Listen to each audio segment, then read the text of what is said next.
Good morning, good afternoon, good evening, wherever you are in the world. Welcome to the I See Old People podcast. I'm Dr. Bruce, your host. The I See Old People podcast is an ongoing discussion of aging, mainly using myself as the main subject matter. The podcast started when I was 60 years old. I am now 66 years old, and we have 4 years left in our journey to 70. I wanted to talk a little bit about my last podcast. Because this is an ongoing discussion, I tend to listen to the last podcast and then carry on with the next one, so it's almost like a continuous flow. One of the things that I noticed in that podcast was that I came across as a whiny little victim when I was talking about my estranged son. And I must say that it was actually quite cathartic listening to it. I really made me think about how I'm not a victim of this at all, and it really is no concern of mine when it comes right down to it. My son is a grown-ass man. He's 38 years old now. He was 32 years old when he made this decision to stop being in contact with me. And that is just fine. He can decide what he wants, who he wants to talk to, who he wants to be with, who he cares for, and who he doesn't care for. Those are all his decisions, and they are completely independent of me. My life is fine, and I certainly am not a victim in any way whatsoever. I apologize if my voice is a little bit raspy today. I just got back from a 6-week holiday. I was in Punta Cana for 6 weeks in the Coral Corrales area of Punta Cana, a beautiful condo that we've gone to for the last 5 years. Just had a wonderful time. Beautiful sunshine every day, 10, 12 hours of sunshine every day for 6 weeks. We've been home now for a week, and the sun has shone for less than 2 hours in the whole week. So I'm feeling pretty sun deprived right now. And because it is quite cold out in southern Ontario, I'm in beautiful Norfolk County in the southern peninsula of Ontario, and it is cold, and there is snow on the ground, and the furnace is running in my house continuously. So the house is very dry. Although I do have a humidifier running as well continuously, it's not enough to bring the moisture to a level that I was used to for 6 weeks. So my voice is quite dry. My skin is starting to get a little bit dry, and my lips are very, very dry. So it's just part of the experience of coming from a very moist ocean island climate to a very cold northern temperate climate.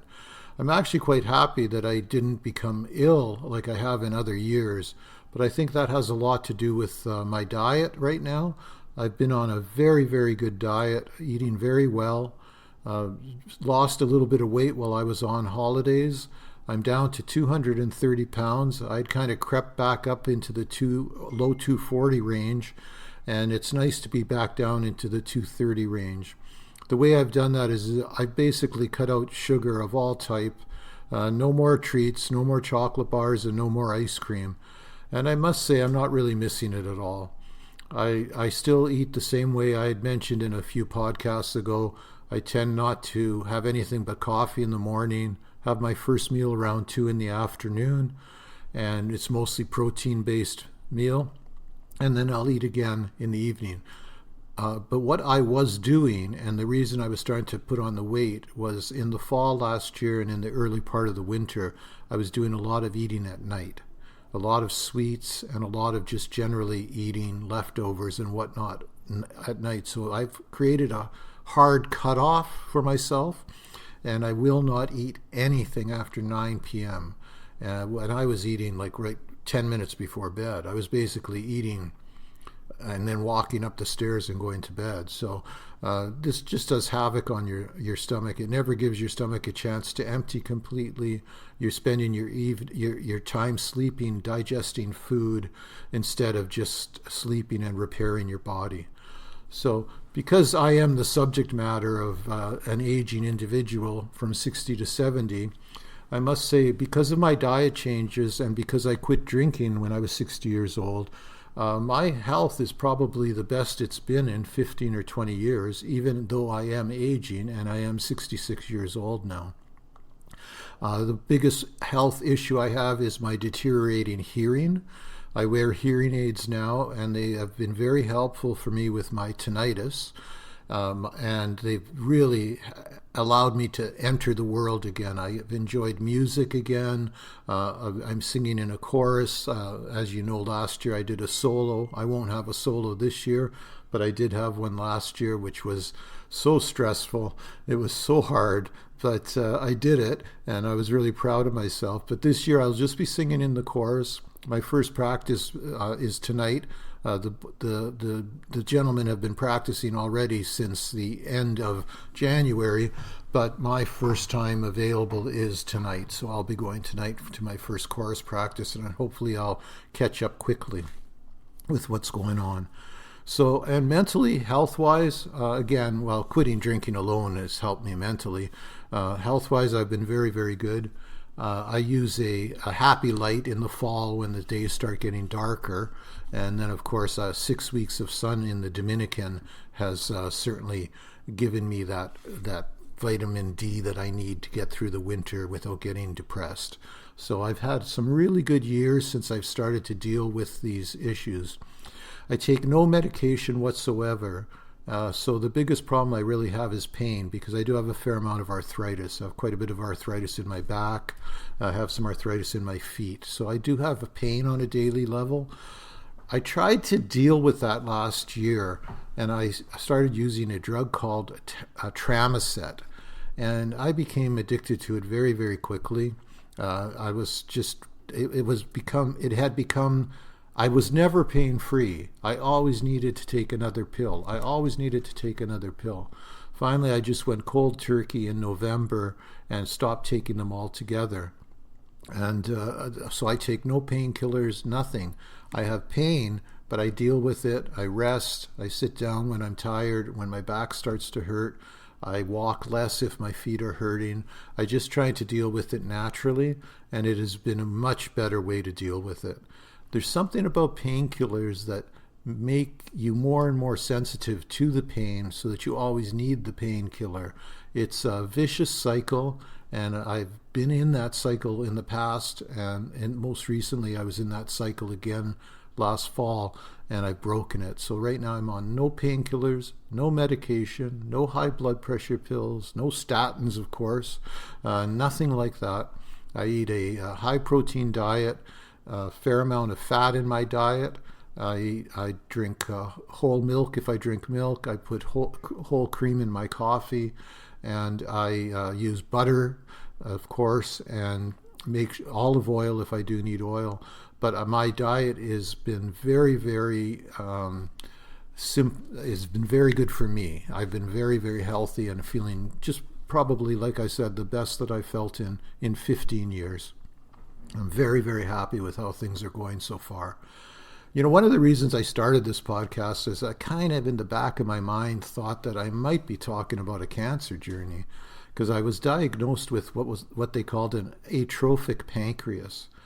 Well, an atrophic pancreas is basically a pancreas that has shrunken and is not functioning to its optimal level.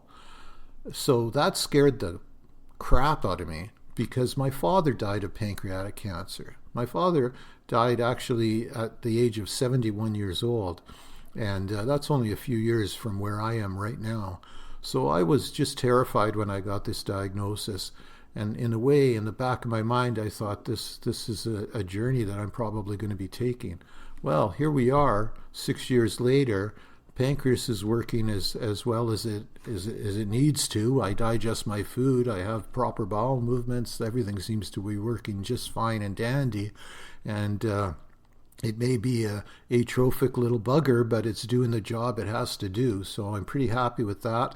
And it's certainly been a relief to not think that my atrophic pancreas was going to lead to pancreatic cancer. And it isn't a precursor for pancreatic cancer, but certainly it scared the heck out of me when I got that diagnosis. So right now, top of the world, feeling pretty good. I feel I'm finally free of that yoke of guilt and victimhood that I have with my estranged son. I feel I'm in a good spot in my relationships with my wife and my family and my grandchildren. the pride of my life, the shining light of my life are my grandchildren. I'm starting to get used to retirement. I've been retired for 6 years now, and retirement's tough. Retirement's tough. I don't know if this is an adage or if I've just made it up. If I've made it up, then please quote me when you say it to somebody else. But I find the days are long, but the years just fly by. Like, I can't believe it's already going to be spring in a couple of weeks here in southern Ontario. The days seem endless, but the weeks fly, and the months fly, and the years fly. And how those two things can exist at the same time, I have no idea, but they do. I've been getting up really early lately. Somehow my body has shifted to waking up quite early. I get up around 6 to 7:30 in the morning. So today, I mean, I've been up for hours and hours. Usually I do say the date as well. I should have said that at the beginning. Today is Wednesday, February 25th, 2026. I want that stamp in there because in the future, when people are using this for historical archives, I want them to know the date. Now, I've stated long ago that I was going to keep my podcast non-political, but I want you to still know I'm very, very aware of the state Canada is in, the deterioration of our country and our rights. But I feel that this is no place for me to be commenting on them. And with the way things are going, anything said nowadays to do with the government will certainly come back to haunt you. So we're going to keep it as non-political as I can.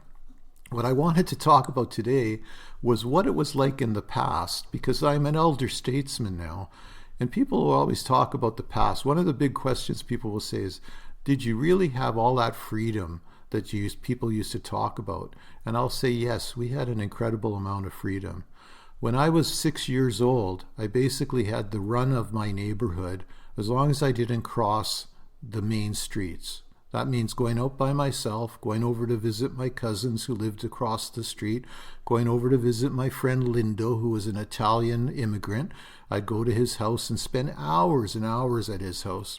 His house always amazed me because it had 2 stories. It had a set of stairs inside up to a second floor, and my house didn't. So I loved going up his stairs into his bedroom, and we played up there all the time. I'd be gone for hours at a time. I used to have to come home and check in for lunch, which was exactly at noon, and I had to be home by 5 because that's when my father liked to eat. But I would be gone for all that time in between, 6 years old. By the time I was 8 years old and I was riding a bike, I was allowed to cross the 2 main roads that kind of closed in my neighborhood. So I actually had all of Port Arthur, which is the northern part of Thunder Bay, to explore. I'd ride my bike out to Boulevard Lake, which was about 6 miles away, when I was 8, 9, 10 years old. We often were in gangs of people, but if I was alone to go meet somebody who lived in another neighborhood, I would ride my bike over there. It was the freedom that you would just can't, young people today just couldn't believe that would be the case, but it was the case. Of course, there was no cell phones, there was no wristwatch trackers. You just basically were gone until you showed up at home again. And it was true. When the lights came on at night, I was older, like I say, when I was 12, 13, 14 years old, when the street lights came on, that was the time I had to come home if it was a school night. And if my father wanted me to come home, he'd come out on the front stoop and he'd just start screaming my name out loud, and I'd hear it somewhere if I was in the neighborhood. But if I didn't, they didn't worry about it. I mean, it was just like that. Everybody was like that. We used to have the kind of freedom that you just can't even imagine today. So the other thing that is really amazing is smoking, because smoking laws are so enforced in our country, and especially in Ontario here. Smoking laws have really restricted smoking to 0 indoor spaces. Back then, when I was a kid in the 60s, everybody smoked. Both my parents smoked. There was a pedestal ashtray in our house that was full of cigarette butts all the time. They never opened a window. They never ever smoked outside. They smoked at the kitchen table. They smoked in the front room watching television. Uh, and this is really funny. A lot of people can't even imagine this because nobody does this today. Nowadays, in your house, every few years, you go and paint the walls because you want something new. My mother, every single spring, she took down all the drapes, all of the draperies, and washed them. And then she washed the walls and she washed the ceiling because they were full of yellow nicotine. Can you even imagine? But that was exactly what it was like in every spring. Spring cleaning had a whole different meaning in the 60s. Spring cleaning meant you cleaned the nicotine off your windows. You cleaned the nicotine off your walls and off your countertops and off of your cupboards. People's houses actually became yellow if they did not do this. My mother was a clean freak, so there's no way she was going to let my house turn yellow. So we washed, I didn't, of course. She did, my father did. They washed the walls, they washed the ceilings every spring. That was what was a common spring cleaning function of smoking in Ontario. Everybody smoked. People smoked at arenas. People smoked at baseball games. People smoked in schools. The teachers had smoking rooms that were just billowing with smoke. So the teachers would go in there at break or at lunchtime and sit in there and smoke. When I went to high school, there was a smoking area for the students. The first cigarette I ever tried was when I was in grade 9 and in the smoking area outside of my high school. It made me violently ill. I threw up and I never smoked again. And I'm thankful for that lesson. So that was smoking. It was just unbelievable. In the arenas, they had ashtrays along the boards so people could smoke while they were watching hockey games. In airplanes, the front part of the airplane would be no smoking. The back part of the airplane would be smoking, and there would be ashtrays in the seats of an airplane, a pressurized tube that was traveling through the air. People were smoking in it. People had lighters. Now you can't even bring a lighter on a plane. They'll literally take it away from you if you have a lighter in your carry-on luggage. So you talk about times have changed. My last story here is about drinking. Okay, the drinking age for me when I was young, the drinking age was 18. So that basically meant you could start going to bars when you were around 16 if you were a big guy and if you had a mustache or you had a bit of a beard or you looked a little bit older. So you're 16 years old, you're starting to be able to go to bars. I used to go to a disco back in those days when I was 16, 17 years old. And this story I'm going to tell you I'm not proud of this, okay, but I just have to share it, okay. It's an amazing story, okay. So think about drunk driving laws today, the way they operate, okay, and then take this story into that perspective. I'm with some friends at a bar on the other side of town. It's in Fort William, which is on the southern side of Thunder Bay. So we're at this bar. I'm probably 17 years old. So this would be 1977. Okay, I'm 17 years old. No, 1976. I'm 17 years old. And so we're not even legal to be drinking. We're in this bar drinking. My friend is so drunk when we leave the bar that he can barely walk. I, being a stupid 17-year-old, get in the car with him. He's driving. He starts driving through the main street of town from Fort William to Port Arthur. Okay, it's quite a long stretch. It's probably 10 kilometers. He's going at a high rate of speed. He's completely loaded. He's running red lights all the way through town. We finally get very, very close to where we live, and the police sirens come on. Okay, the police sirens come on. He pulls over. He gets out of the car. He stumbles. A beer can falls out of the car when he gets out. He's stumbling. He stands there. The police officer comes up to him and says, "We got you. We saw you go through that red light." And he gave my friend a $42 ticket for running that red light. He let my friend get back in the car, and he drove away from that situation and dropped me off at home and then went home after. Can you believe it? Yes, it was true. It happened. Okay? Think of that happening today. 2 17-year-olds, underage, the driver drunk, the driver running a red light. The police would have impounded the car. They would have arrested the driver. They would have put that driver in jail. He would have gotten thousands and thousands of dollars in fines. He would have lost his license for 5 years minimum. And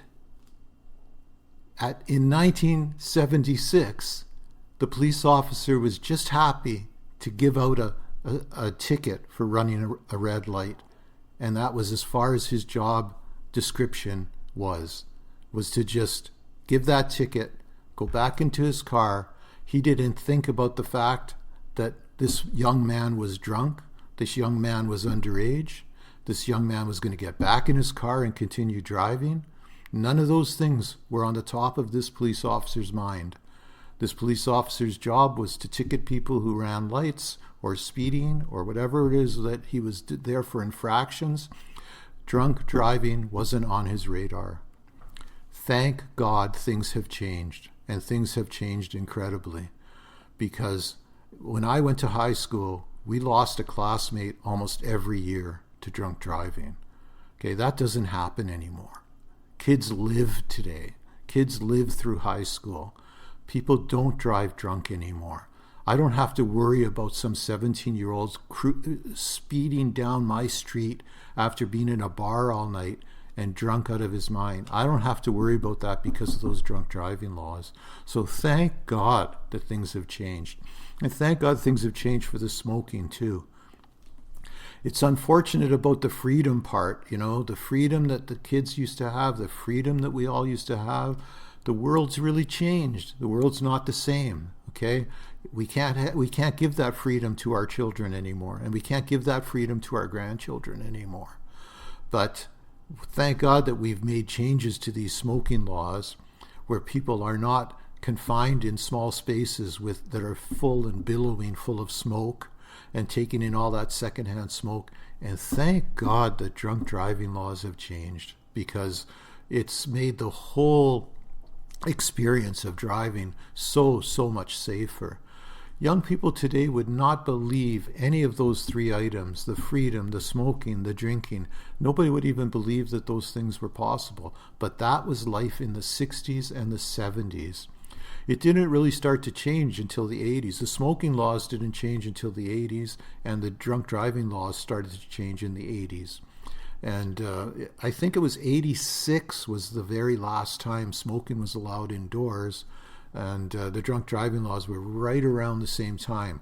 They started, becoming on the radar, drunk driving laws, in the late 70s and the early 80s, but the fines were minimal.